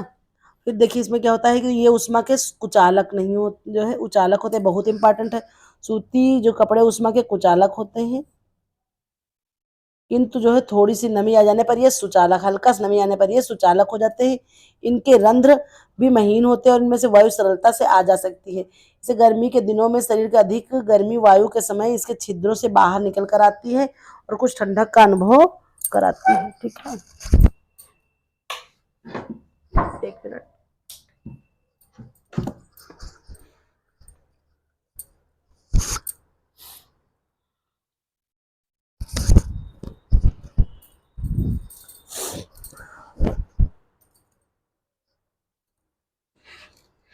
फिर है अगला, देखते हैं। इन पर रंग आसानी से चढ़ता है किंतु स्थायी नहीं रहता, धोने से शीघ्र निकल जाता है। इसी कारण रंगीन सूती वस्त्र बनाने के लिए विशेष उपचार करने पड़ते हैं। ठीक है, मतलब रंग आसानी से चढ़ते हैं लेकिन उतर भी बहुत उतनी ही, जितनी आसानी से चढ़ते हैं उतनी आसानी से उतर भी जाते हैं। सूती वस्त्र आग शीतलता से पकड़ता है ना, इसलिए इसका विशेष ध्यान रखना चाहिए। आग बहुत जो है आग जल्दी से पकड़ लेता है ये। ठीक है, ये देखिए ये आपका हो गया लिनन का। ये लिनन की क्या है, ये देखिए अनुदैर्ध्य काट हो गई और ये अनुप्रस्थ काट हो गई। ये देख लीजिएगा, आप चित्र को देखने से ज़्यादा समझ में आएगा मुझे लग रहा है, इसलिए मैंने कहा कि इससे सीधे किताब से आपको प्रोवाइड कराएं। लिनन का तंतु, इसमें क्या है, लिनन का प्रयोग अब 10,000 वर्ष पूर्व होता रहा है, 10,000 वर्षों से। सोचिए इतने दिनों से लिनन का प्रयोग होता रहा है। ठीक है, लिनन की भूमि किसको मानी जाती है, आप लोगों ने पढ़ा होगा, मिस्र को मानी जाती है ना, पवित्रता का बहुत ही सूचक माना जाता है, ऐश्वर्य और पवित्रता का। यह देश के गौरव तथा जो है संपन्नता का सूचक है। लिनन भी एक प्रकार के पौधे से प्राप्त होता है, उसे पौधे को सन या पटसन कहा जाता है, बहुत ही इंपॉर्टेंट चीज है। ठीक है, इस पौधे के तंतु चारों ओर नहीं रहते वरन पौधे के तने में ही एकत्र रहते हैं। जब इन रेशों को पौधे के तने से निकाला जाता है तो उस तने को भिगोकर, अभी हमने बताया था है ना, जो ऊपर लिनन का हमने दिखाया था, तो उसको निकालते हैं। तो इसमें क्या होता है, शेष सन बच रह जाता है, अन्य भाग गलकर नष्ट हो जाता है, सीधा रेशा चिकना नोकदार दिखाई देता है। इससे रोए बल तथा लचीलापन नहीं होता, इसमें रोए भी नहीं होते हैं, बल निकलते हैं और लचीलापन भी इसमें नहीं होता है। इसमें बांस के समान गांठे को निशान रहते हैं, ये इंपॉर्टेंट है। किस होता है किस तंतु में, तो हम कर ले जाएंगे कि बांस के समान जो ये गांठे होती हैं। फिर है उष्णता वाहक तंतु। लिनन एक अच्छा उष्णता वाहक सर्वाधिक मजबूत तंतु है। ठीक है, ये क्या, यह शरीर की गर्मी को शीघ्रता से जो है निकाल देता है, अतः यह सदैव ठंडा अनुभव कराता है। लिनन तंतुओं की विशेषताएं क्या हैं, आइए देख लेते हैं। तो क्या है लिनन तंतु की विशेषताएं, आइए इसको समझते हैं थोड़ा सा। ठीक है, आइए देखते हैं लिनन तंतु की विशेषताएं। भौतिक गुण, संगठन है ना, इसमें सेलुलोज मुख्य रूप से रहता है तथा कुछ मात्रा पेक्टिन की भी रहती है। फिर है अछुड़ी रचना, इसमें क्या है, लिनन का तंतु लंबाई के अनुपात में काट कर देखने से यह सीधा जो है बेलन के आकार का तथा चमकदार दिखाई देता है। इसमें थोड़ी थोड़ी दूर पर गांठें रहती हैं। ठीक है, देखिए दिख रहा होगा आप लोगों को। ठीक है, यह टिकाऊ और मजबूत होता है, इसकी लंबाई 12 से 20 इंच तक होती है, बहुत ही इंपॉर्टेंट, इतने भर में ही इतनी चीजें आपको इंपॉर्टेंट मिल रही हैं। चमक क्या होती है, रेशम में चमक ज्यादा होती है। प्रत्यस्थता, इन तंतुओं में प्रत्यस्थता की कमी है जिससे इनमें सिकुड़न पड़ जाती है। ठीक है, प्रत्यस्थता सूती में भी नहीं होती है, लिनन में भी नहीं होती है और रेशम में भी इतनी ज्यादा नहीं होती, इसीलिए ये कपड़े बहुत जल्दी सिकुड़ जाते हैं। इनकी जो है रख रखाव बहुत अच्छे से करनी चाहिए, अन्यथा फिर बिना प्रेस किए रगड़े हम इनका इस्तेमाल नहीं कर सकते हैं। फिर देखिए क्या है, अवशोषक क्षमता, तो भाई अवशोषक क्षमता अधिक होती है। ठीक है, ये याद रखिएगा। ये देखिए लिनन के कपड़े यहाँ पर चित्र में शो हो रहे हैं, आप लोग देख लीजिए बढ़िया, जिसको जो अच्छा लगे वो जो है यहाँ से ले लीजिए, मना नहीं करेंगे। ठीक है, देखिए 151 का जो है ना 151 पेज नंबर का है ये उसी बुक पे। तो देखिए आप लोगों के पास ऑफर है, हम ऑफर दे रहे हैं। ठीक है, ये देखिए इसको जो पसंद हो वो ले लीजिए, फिर ना कहिएगा कि मैम ने नहीं पूछा। ठीक है, आइए देखिए, थोड़ा सा जब मन बहुत वो हो जाता है तो थोड़ा सा शाम के टाइम एकदम पढ़ा रहे हैं, चाय नाश्ते का समय हो रहा है, लेकिन अब घर में कोई और है नहीं अभी इतने टाइम, तो अब हम अकेले ही हैं, तो पढ़ा लेंगे आपको तभी चाय हमें मिलेगी। ठीक है,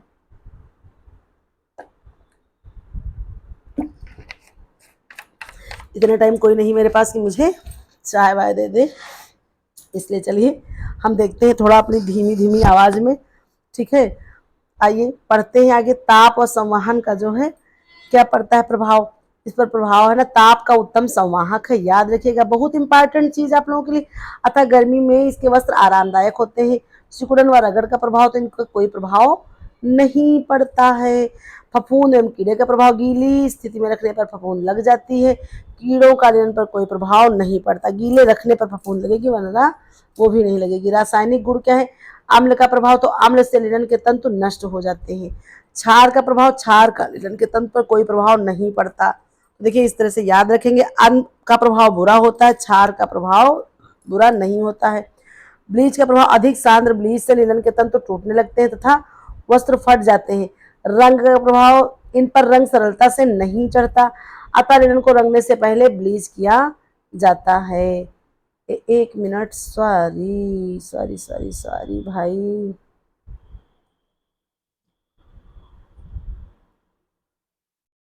तो पूरा पीडीएफ ही बंद हो गई भाई।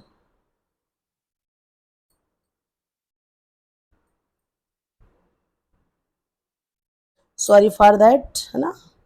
सॉरी बहुत बहुत। आप बस 1 मिनट, हम पहुंचते हैं अपने जहाँ तक हमने पढ़ लिया है वहाँ पे, बस हम जल्द ही पहुँचेंगे, ठीक है।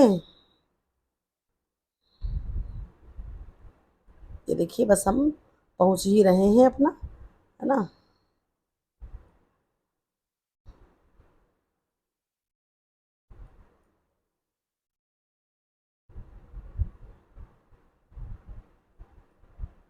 ये हाँ, ये आ गया आ गया आ गया भाई, है ना। तो ये देखिए ये हो गया। इसके बाद हम देखते हैं कुछ अन्य चीज़ें भी देख लेते हैं, ठीक है। ये देखिए ये हमारा है जूट। आइए देख लेते हैं, ये भी हमारे प्राकृतिक में है। लिनन के कपड़े ऊपर चित्र आपने देखा था। आप देखते हैं जूट। यह तंतु जूट के पौधे से प्राप्त होता है। यह एक सस्ता तंतु है। इसका पौधा 5 से 12 फीट लंबा होता है। बीज के पक जाने पर तने को काट लिया जाता है। तने को पानी में गलाते हैं, ठीक है। तोड़ कर पीट कर तंतु को अलग किया जाता है। रेशे चिकने, पीले तथा कोमल होते हैं। हैम्प का देखते हैं, यह भी पौधे से प्राप्त होता है। इसके तंतु सीधे, ठोस व पारदर्शी होते हैं। इसमें ऐंठन और लचीलेपन का अभाव रहता है। इसका उपयोग वस्त्र बनाने में नहीं होता है। इसका सबसे ज़्यादा प्रयोग कागज उद्योग में होता है। फिर आइए देखते हैं भाई कुछ और चीज़ें समझते हैं। इसका जो है क्या होता है, तो कागज बनाने में उपयोग होता है, ठीक है। इसका सबसे ज़्यादा उपयोग किसमें, कागज उद्योग में होता है। याद रखिएगा, इंपॉर्टेंट चीज़ है, ठीक है। 1 मिनट क्या है, तो ये आपके लिए बहुत ही इम्पॉर्टेंट है। फिर आइए आगे देखते हैं क्या है। कुछ और कह रहा है कि क्षार इसे नष्ट कर देता है। फिर हैम्प तंतु पर फफूंद लग जाती है। इसका उपयोग गलीचा, रस्सी तथा जूते को बन जो है बनकर बनाने में, जूते का बनकर जो बनाते हैं ना, उसमें जो है इसका प्रयोग होता है। आइए फिर देखते हैं कुछ और अन्य जो है, अन्य देखते हैं फाइबर्स को, ठीक है। ऊल हमारा यहाँ पे आ जाता है, ऊल उसको देख लेते हैं। ऊन के तंतु है ना, ऊन में क्या होता है, तो यह एक ऐन्द्रिक तंतु। ऊपर देखा था जैसे हमने एस्बेस्टस के कहा था कि ये क्या है, और ये जो है ऊन का हमारे ऐन्द्रिक तंतु है, ठीक है। इसको पढ़ते विभिन्न पशुओं के बालों के रोए से प्राप्त होता है। भेड़ बकरी से अनेक प्रकार से, अंगोरा बकरी हो गया, अनेक और कई चीजें हैं उन पर, वहां से भी प्राप्त होता है। फिर देखिए ये है हमारा क्या अध्याय 12 कपड़ों के प्रकार और उनके उपयोग। यहाँ से भी देखिए बहुत सारे जो है इंपॉर्टेंट चीजें हैं, है ना। तो ऊन का भी है इसमें था, तो वैसे ऊन भी था और भी और चीज़ें भी थी, लेकिन मुझे लगा ये कपास, लिनन और ये बहुत ही ज़्यादा इंपॉर्टेंट, यहाँ से प्रश्न भी बन सकते हैं। रेशम को भी हमने नहीं पढ़ाया, बहुत सी चीज़ें हैं, लेकिन थोड़ा सा शार्ट वे में हमने इसको निपटाने की कोशिश की है। लेकिन हाँ, अगर मुझे रिस्पांस अच्छा मिलेगा, अगर मुझे कमेंट मिलेंगे अच्छे, रिस्पांस अच्छा मिलेगा, तो मैं आगे ज़रूर इसको ज़रूर रखूँगी, ज़रूर आप लोगों को पूरा प्रोवाइड कराऊँगी। फिर देखिए कुछ अन्य चीज़ें भी हैं ना, प्रयोग। फिर धागे का प्रकार, ये भी हमने बताया था, अभी ऊपर भी था। देखिए धागे के प्रकार में क्या है, तो साधारण धागे, जटिल धागे, मिश्रित धागे। साधारण क्या होता है, ये कते हुए, है ना, बहुत इंपॉर्टेंट है, यहाँ से प्रश्न बन सकता है, संभावना बहुत ज्यादा है। कते हुए अधिक सूतों को मिलाकर तैयार किए जाते हैं। इनसे सूतों को मिलाकर धागा बनते हैं, वह उतने ही प्लाई का धागा कहलाता है। इसमें मार्किन, लट्ठा आदि साधारण वस्त्र बनते हैं। फिर देखिए इसमें क्या है, जटिल धागे, इस प्रकार के धागों से विभिन्न प्रकार के सुंदर वस्त्र तैयार करते हैं, जैसे सनील आदि। फिर ये मिश्रित धागे, 2 या 3 उससे अधिक प्रकार के तंतुओं को मिलाकर तैयार किया जाता है। जब धागों के निर्माण में विभिन्न प्रकार के तंतु मिलाए जाते हैं तो कपड़े की गुणवत्ता बढ़ जाती है। कपड़े की बुनाई देखिए, यहाँ पर बुनाई है, और बहुत अच्छा से देखिए कितना अच्छा चित्र बना के समझाया गया। हथकरघा, ये हथकरघा हो गया हमारा, यहीं से बढ़िया देखिए कैसे कैसे जो है रेसे से धागा तैयार किया जाता है ना। तो देखिए आइए समझते हैं थोड़ा सा, फिर इसको भी देख लेते हैं। ये क्या, कपड़े की बुनाई है ना, मशीनी कर से पूर्व हथकरघे से बुने जाते थे, अब मशीनी करघे द्वारा बुने जाते हैं। इससे दोनों करघे की बुनाई की मूल विधि का एक समान ही है। पहले धागे को लंबाई के बल पर पास पास समान रूप से व्यवस्थित किया जाता था, इसे ताना कहते थे। यानी कि जो लंबवत होता था, ये जो ऐसे ऐसे करके आपके निकले हुए हैं, ये हमारे सारे ये क्या है, ताना होते हैं, लंबवत धागे, है ना। ऊपर नीचे चटाई की भात बुनाता था, इसे बाना। और जो ये आपके इसी में जो है ये भरा हुआ, ये फिलिंग का धागा हो जाएगा, ये ऐसे ऐसे जो पूरा जो ये है, तो ये क्या है, ये देखिए तो ये आपका बाना कहलाते थे। ठीक है, फिर क्या होता था, परंतु बाने की बुनावट से उसमें अंतर आ जाता था। इस प्रकार बुनाई के आधार पर कपड़े निम्न प्रकार के होते हैं ना, साधारण बुनाई के कपड़े, सैटिन बुनाई के कपड़े, ट्विल बुनाई के कपड़े, दुसुत्ती बुनाई के कपड़े, फैंसी बुनाई के कपड़े, है ना। देखिए इतने सारे ये हमारे प्रकार हो गए। ठीक है, आधार पर कपड़े की, है ना, बुनावट के आधार पर, परंतु बाने की बुनावट से अंतर आता था। इस प्रकार बुनाई के आधार पर भी हम देखते हैं। थोड़ा सा देखिए चित्र के माध्यम से देख समझ लेते हैं।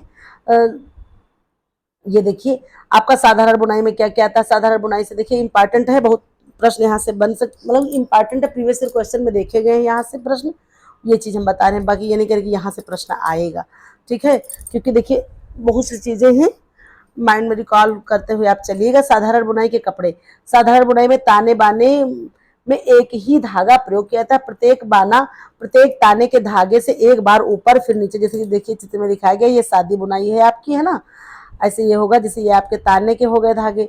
ठीक है, जैसे एक इसके अंदर जाएगा, नीचे से फिर ऊपर आएगा, ओके, फिर यहाँ से नीचे से फिर ऐसे ऐसे करके आपका कपड़ा, ये ऐसे ऐसे करके फिलिंग करते हुए आपका ये कपड़ा तैयार हो जाएगा। ये ऐसे करके एक ताना एक बाना होता है ना। मार्किन, मलमल, लट्ठा, आरगंडी आदि इसी से बुने जाते हैं। कौन से साधारण बुनाई कपड़े, कौन कौन, मार्किन, लट्ठा, याद रखिएगा बहुत ही इंपॉर्टेंट चीज है, हम आपको यहाँ प्रोवाइड करा रहे हैं।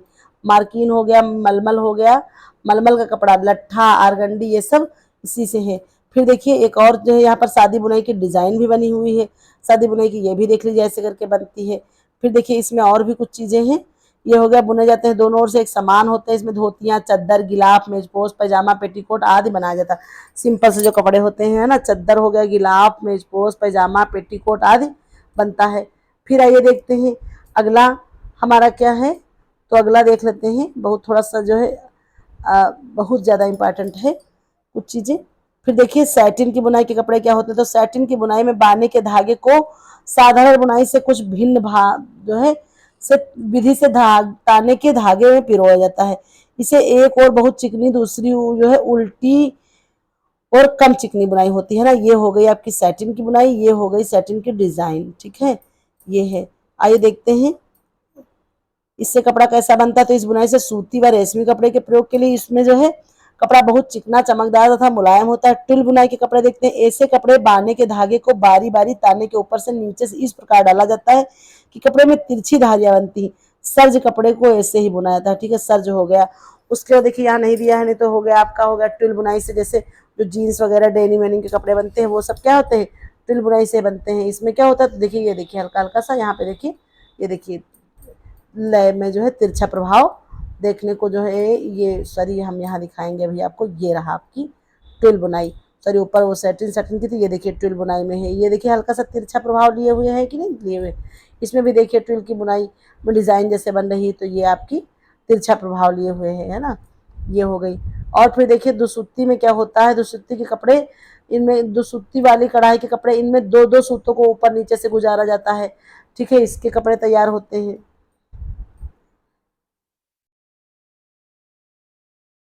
फिर देखिए अन्यायी देख लेते हैं। उपयुक्त सैटिन, ट्विल और बास्केट बुनाई में टेरी क्लॉथ, वेलवेटीन, कॉर्डिराय, जाली आदि के कपड़े शामिल हैं। ठीक है, सादी बुनाई में मखमल, नैनसुख, शिफान, लिनन, आरगंडी, लॉन, टफ्टा, वायला और लट्ठा आदि आते हैं। ये सादी बुनाई के कपड़े आते हैं। फैंसी में इन बुनाइयों के लिए करघे के अतिरिक्त पुर्जे लगाए जाते हैं, है ना। जैकार्ड के करघे होते हैं, उसको भी लगते थे। सजावटी बुनाइयों को जो है फैंसी आकृतियों में डिजाइन वाली बुनाई भी कहते हैं। मखमल, कार्डुराय, बेल्टिन, है ना, टेरी क्लॉथ, जाली सजावटी बुनाई के उदाहरण हैं। फिर देखिए निटिंग, है ना। निटिंग में क्या होता है, फिर जो है नेफ्ट वेफ्ट निटिंग, फिर है वार्प निटिंग। ये देखिए कितना इंपॉर्टेंट चीजें हैं। वेफ्ट निटिंग हो गई, वार्प निटिंग। इसमें क्या होता है, निटिंग में जो है बुनाई के बुने कपड़ों के पश्चात निटिंग से बने वस्त्र आते हैं, जिसमें फंदे से फंदे निकालकर बुना जाता है। मशीन से की गई निटिंग से ज्यादा मुलायम होती है। मशीन की निटिंग से बने वस्त्रों को दो भागों में बांटा गया है ना, वेफ्ट और वार्प में। इससे गोलाई में एक ही धागे से निटिंग की जाती है। जैसे स्वेटर में हाई नेक गला तैयार करना, मशीन का उपयोग भी हाथ की निटिंग से तैयार करते हैं। इस विधि में प्रत्येक फंदे में जो है पृथक लिया जाता है। यह विधि मशीन से ही संभव है। बनियान, स्वेटर, कार्डिगन, लेस, नेट आदि से तैयार होते हैं। फिर देखिए कपड़ा बनाने की अंतिम क्रिया, इसमें भी देखिए बहुत सारी चीजें आती हैं। फिर देखिए हमारा ये बहुत इंपॉर्टेंट है, इतना इम्पॉर्टेंट। ये देखिए यहाँ से आता है आपका अध्याय नंबर 14 कह सकते हैं, या पाठ 14, लेसन 14, जैसे भी समझिए। खाद्य पदार्थ संगठन, वर्गीकरण तथा कार्य, इसके देख लेते हैं। ठीक है, food materials, composition, classification, function, ये सारी चीजें इसमें देखिए बहुत सारी चीजें आती हैं। ये देखिए पूरा लिखा हुआ है यहाँ पर डिटेल, आप लोग थोड़ा सा वीडियो रोक रोक के देख लीजिएगा। तो ये देखिए ये चीजें हैं, ये हमारा ऊपर का है। तो ये इतना ज़्यादा हम अगर इस तरह से पढ़ेंगे तो बहुत ज़्यादा हो जाएगा, तो इसलिए थोड़ा सा ये हम यूं ही समझ लेते हैं, थोड़ा सा देख लेते हैं इसके बारे में।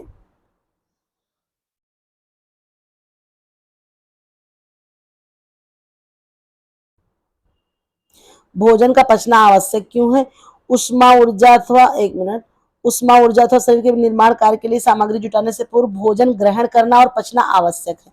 ठीक है, पचाने वाले भोजन पचाने के कार्य परिवर्तनों का सिलसिला है जो भोजन को उस पदार्थ में परिवर्तित कर देता है जिससे शरीर को ऊर्जा और विकास के तत्व प्रदान करते हैं। ठीक है, ये सारी चीजें हैं। थोड़ा सा ये यहाँ पर देख लेते हैं भोजन की परिभाषा। मुझे लगा ये मैं नहीं अगर पढ़ाऊंगी तो मेरा मन नहीं मानेगा। ठीक है, इसको देखते हैं। भोजन उत्तम स्वास्थ्य के लिए संतुलित भोजन आवश्यक है ना। भोजन को समझने से पूर्व इसमें शामिल जो है खाद्य पदार्थ जैसे क्या है, अनाज, दालें, मेवे, सूखे फल आदि से खाद्य पदार्थों से घी, मक्खन, तेल, मछली, अंडे के सेवन से जो है कार्यों को जो हम जानेंगे। ठीक है, इसकी परिभाषा देखते हैं। भोजन की परिभाषा, भोजन वह ठोस एवं तरल पदार्थ है जो शरीर में जाकर पाचन, पोषण तथा चयापचय के आधार पर शरीर को शक्ति प्रदान करता है। ठीक है, ये क्या हो गया हमारा, शक्ति प्रदान करता तथा विकास एवं वृद्धि एवं विकास में सहायता करने के साथ साथ शारीरिक कार्यों में भी नियंत्रण करता है। ठीक है, फिर देखिए भोजन का पचना आवश्यक है ना। अगर पचेगा नहीं तो हमको क्या होगा, हमें अंदर से जो चीजें प्राप्त नहीं होंगी फिर, है ना। तो इसलिए फिर देखते हैं ये भोजन का जो है खाद्य वर्गीकरण, खाद्य पदार्थों का वर्गीकरण देखते हैं। राष्ट्रीय पोषण संस्थान है ना, निन। ठीक है, ये मुख्यालय कहाँ है, तो इसका जो है हैदराबाद में है। ठीक है, राष्ट्रीय पोषण संस्थान द्वारा हमारे देश के लोगों के लिए कई भोज्य पदार्थों को 5 समूहों में विभक्त किया गया है ना। सीनियर ने भी 5 समूहों में विभक्त किया है। उसके अलावा स्वामीनाथन ने 11 समूहों में विभक्त किया है। तो यहाँ पर जो है हम समझेंगे 5 जो भोज्य पदार्थ हैं मुख्य 5 भागों में जो बांटे गए हैं, सॉरी 5 नहीं, तो उनको समझेंगे, है ना। क्या है, तो पहला हमारा समूह है, एक मिनट सॉरी, पहला हमारा जो समूह है वो क्या है, तो वो है अनाज के दाने व उनसे बने पदार्थ। ठीक है, इस समूह में चावल, गेहूं, रागी, बाजरा, मक्का, लाई, चिड़वा अनेक सी चीजें आती हैं। यानी कि पहला हमारा जो समूह होगा वो होगा जो कार्बोहाइड्रेट चीजें जो हमें मिलती हैं ना अनाज की, उनसे दाने, उनसे बने हुए जितने भी सामान हैं, उनसे बने पदार्थ। ठीक है, फिर देखिए हमारा, देखिए पेज नंबर, ये हमारी जो बुक है उसके पेज नंबर 188 पर है। ठीक है, आप लोग बुक अगर जिसके पास होगी तो देखिएगा कि मतलब मैडम कहीं इधर से तो नहीं पढ़ा रही, ये चीज आप देख लीजिएगा अपने अकॉर्डिंग। गेहूं का आटा, ठीक है, अनेक सी चीजें हो गई इसमें, जैसे गेहूं का आटा, इस समूह में ऊर्जा, प्रोटीन, वसा, अदृश्य होती है। इसमें विटामिन बी टू, फोलिक अम्ल, लौह, लवण तथा रेशे आदि प्राप्त होते हैं समूह में। देखिए वसा अदृश्य इसलिए कर दिया गया क्योंकि इसमें जो कुछ चीजों में वसा होती है जो हमारे अनाज है, लेकिन वो इतना ज्यादा इंपॉर्टेंट नहीं रखती। फिर देखिए हमारा दूसरा भाग क्या है, तो दूसरा ये देख लेते हैं अच्छे से। तो दूसरे समूह में आते हैं दालें व फलियां, चना, उड़द, मूंग, राजमा, सोयाबीन, अरहर दाल, मसूर दाल, सूखी मटर, फलियां आदि आते हैं। यह समूह में ऊर्जा, प्रोटीन, वसा जो दिखाई न दे, विटामिन बी1, बी2, फोलिक अम्ल, लौह, लवण, रेशे प्रदान करते हैं। फिर देखिए समूह 3 है, दूध व दूध से बने पदार्थ, दूध, पनीर, दही, मट्ठा, चीज, खोवा, रबड़ी, स्किम्ड मिल्क आदि में हमें प्रोटीन, वसा, विटामिन बी2 तथा कैल्शियम अच्छे से प्राप्त होता है। फिर आइए देखते हैं हमारा भोज्य समूह है 3 और देखिए ये भोज्य समूह जो बांटा गया है कैटेगरी वाइज, इसको तो ये इंपॉर्टेंट है, प्रश्न यहाँ से जो है देखे गए हैं बहुत सारे प्रीवियस ईयर क्वेश्चन अभी जो हमने हाल ही में पढ़ाया है 4-5, उसमें भी आप ध्यान से देखेंगे तो आपको प्रश्न मिलेंगे। मांस एवं मछली, मुर्गा, लीवर, मांस, मछली अंडा आदि इस समूह से प्रोटीन तथा वसा B12 प्राप्त। देखिए इससे पर्नीशियस एनीमिया, देखिए जो शाकाहारी होते हैं उनमें इसी की कमी होती है बहुत ज्यादा, B12 की कमी आपको देखने को मिलती है। गर्भस्थ जिसमें B12 की जो कमी होती है उससे जो है पर्नीशियस एनीमिया होती है, और ये जो है और भी न्यूरल ट्यूब हो गया, न्यूरल डिजीज के लिए भी बहुत ज्यादा इम्पॉर्टेंट है। तो देखिए इसमें जो है विटामिन B12 प्राप्त होता है। फिर अगला है हमारा समूह 4, फल एवं सब्जियां। इसमें सभी प्रकार के फल जैसे आम, अमरूद, टमाटर, संतरा, पपीता, केला, मिठा, मौसमी, खरबूज, तरबूज आदि आते हैं। इनमें से कैरोटीनॉइड, विटामिन सी तथा रेशे प्राप्त होते हैं, यानी कि फाइबर्स हमको मिलता है। फिर आइए देखते हैं, इसी में जो है 4 में आता है, कुछ अन्य चीजें भी हैं तो इसको भी देखते हैं। सब्जियां जैसे हरी पत्ते वाली चौलाई, पालक, मेथी, सरसों के पत्ते, हरी धनिया, पुदीना आदि आते हैं। इसमें विटामिन B12, फोलिक अम्ल, कैल्शियम, लौह लवण व रेशे पाए जाते हैं। फिर अन्य सब्जियां गाजर, बैंगन, भिंडी, शिमला मिर्च, बीन्स, प्याज, गोभी आदि समूह में कैरोटीनॉइड, फोलिक अम्ल, कैल्शियम तथा रेशे प्राप्त होते हैं। फिर 5वां देखिए क्या है, 5 को भी 2 भागों में बांटा गया है ना, 5 को भी देखते हैं, ये समझते हैं। वसा एवं चीनी, ठीक है,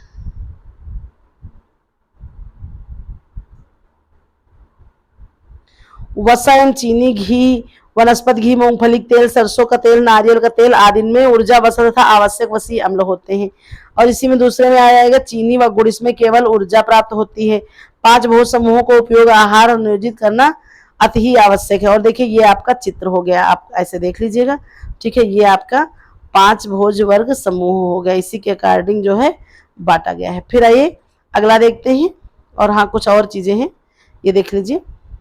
भोजन का संगठन है ना, हमें नित्य प्रति जो है भोजन का संगठन में क्या रचना कई प्रकार के रासायनिक अवयवों से हुई है, जिन्हें भोजन के पोषक तत्व कहते हैं। वे पोषक तत्व इस प्रकार हैं, है ना, कार्बोहाइड्रेट्स हो गया, वसा, तेल, चर्बी हो गई, प्रोटीन हो गई, जल हो गया, खनिज लवण हो गया, विटामिन हो गए। इन तत्वों के अलग अलग कार्य हैं, शरीर की विभिन्न आवश्यकताओं की पूर्ति करते हैं। फिर देखेंगे हम कार्बोहाइड्रेट, इसी तरह से सारे और अन्य चीजें थी, ठीक है, उसमें भी कार्बोहाइड्रेट्स है, प्रोटीन है, वसा है। फिर देखिए सारे जितने खनिज लवण हैं, सोडियम, मैग्नीशियम, पोटेशियम, कैल्शियम और भी फास्फोरस, जितनी सारी चीजें एक एक करके पूरी डिफिनेशन सहित इस बुक में इसके आगे के पेजों में दी हुई है, अच्छा ना। लेकिन देखिए थोड़ा सा अब हम अगला अध्याय देख लेते हैं, वो 14 था, फिर हम देखिए बीच के इतने अध्याय से नहीं बनाए हैं PDF, 15 हो गया, 16 हो गया, 17 हो गया, 18 हो गया, हम सीधे आते हैं 19 पे। इतने पार्ट हमने नहीं लिए, तब इतनी बड़ी जा रही है ना, तिकोनी और लंबी पट्टी, हेल्थ साइंस का क्वेश्चन है, ठीक है। यहाँ से जो है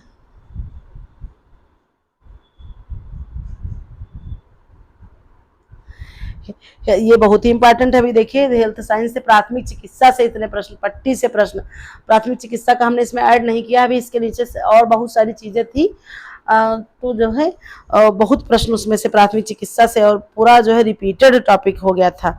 तो इसको भी समझ लेते हैं, प्राथमिक चिकित्सा का थोड़ा सा क्या क्या चीजें हैं पिछले अध्याय में हम देखेंगे, है ना। तो प्राथमिक चिकित्सा का ज्ञान बहुत ही ज्यादा आवश्यक होता है, ठीक है। प्राथमिक चिकित्सा में पट्टियों का उद्देश्य व महत्व।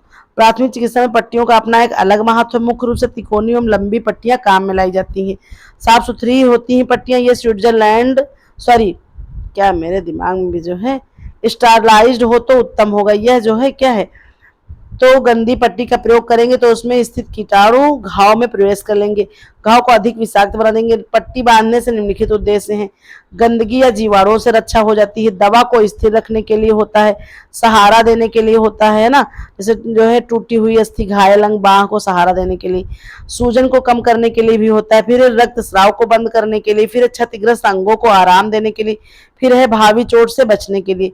तो इस तरह से देखिए पट्टियां कितनी ज्यादा उपयोगी हो गई हमारे लिए, ठीक है। फिर देखिए और भी एक चीज था, और एक भावी चोट से बचाव के लिए, फिर है पीड़ा को कम करने के लिए, किसी अंग पर पट्टी बांध देने पर वहां से जो है पीड़ा में लाभ मिलता है। फिर देखेंगे पट्टियों के प्रकार। पट्टियां मुख्य 2 प्रकार की होती हैं, पट्टियों के उपयोग के आधार पर, फिर है पट्टियों के आकार के आधार पर। उपयोग के आधार पर हम पट्टियां 2 प्रकार की होती हैं, एक सूखी पट्टी, एक जालीदार पट्टी। सूखी पट्टी घाव भरने में रक्षा करती है ना, घाव को भरने, घाव पर दबाव डालने के लिए की जाती है। इससे उत्तम विश्वसनीय पट्टी जो है मोमी कागज व बंद करके लिफाफे में रखी जाती, घावों पर सदैव इसे ही उपयोग में लाया जाता है। यह उपलब्ध न होने पर स्वच्छ फलानयन का कपड़ा प्रयोग करते हैं। सूखी पट्टी भी 3 प्रकार की होती है। एक है जालीदार पट्टी, यह पट्टी जाली के कपड़े की बनी होती है, ठीक है। इसलिए प्रयोग से जालीदार कपड़े पर कीटनाशक पदार्थ लगाया जाता है। फिर देखिए, ये देखिए पट्टियों के प्रकार का अभी जो हमने बताया था वो थोड़ा सा एक ये ग्राफ है, समझ लीजिए। फिर जो है इसको देखते हैं, आइए। इसमें क्या था कि पट्टियों के उपयोग के आधार पर, फिर है पट्टियों के आकार के आधार पर। इसमें क्या है उपयोग में, सूखी पट्टी, गीली पट्टी, ठीक है। तो जो है गीली पट्टी के अंदर ये हमारे हो गए सूखी पट्टी में क्या आता है, कीटाणु रहित पट्टी, जालीदार पट्टी, संकटकालीन पट्टी। और अब ये गीली पट्टी में क्या आता है, ठंडी पानी की सेक देने वाली पट्टी, गर्म पानी की सेक देने वाली पट्टी। फिर है देखिए पट्टियों के आकार के आधार पर है तिकोनी पट्टी, लंबी पट्टी, पूरी पट्टी, चौड़ी, पतली पट्टी, है ना। इस तरह से हम देखेंगे कि 4 प्रकार यहाँ हो गए, ठीक है। तो ये जो है इस तरह से पट्टियों का जो है और बाकी देखिए इसमें भी बहुत सारी चीजें हैं, लेकिन थोड़ा सा ये है कि जो इम्पोर्टेंट चीजें थी वो हम किए हैं। अभी भी इसमें बहुत सी जैसे रोगी कमरा, परिचर्या, ये सारे प्रश्न जो हैं, विष वगैरह हो गया, दाग धब्बे का, ऐसे ही बहुत सारी चीजें हैं हमारी अभी छूट गई हैं, लेकिन जो है जितना हो पा रहा था उतना हमने करा दिया है, ठीक है। फिर आगे हम कंटिन्यू रहेंगे। अगर आप लोग हमें बताएंगे कि कैसी लगी क्लास तो मुझे बहुत अच्छा लगेगा। फिर देखिए इस तरह से मिलते हैं अपने फिर नेक्स्ट वीडियो में। आगे इसी बुक का भी बहुत सारी चीज़ें इंपॉर्टेंट बाकी है, नहीं तो फिर 10th क्लास का हम प्रोवाइड कराएंगे। आप जैसा आदेश देंगे हम उस तरह से आप लोगों के लिए कार्य करते रहेंगे, लास्ट तक आपके साथ जुड़े रहेंगे और आप लोग भी हमारे साथ जुड़े रहिए, ठीक है। चलिए फिर मिलते हैं नेक्स्ट वीडियो में, तब तक के लिए धन्यवाद।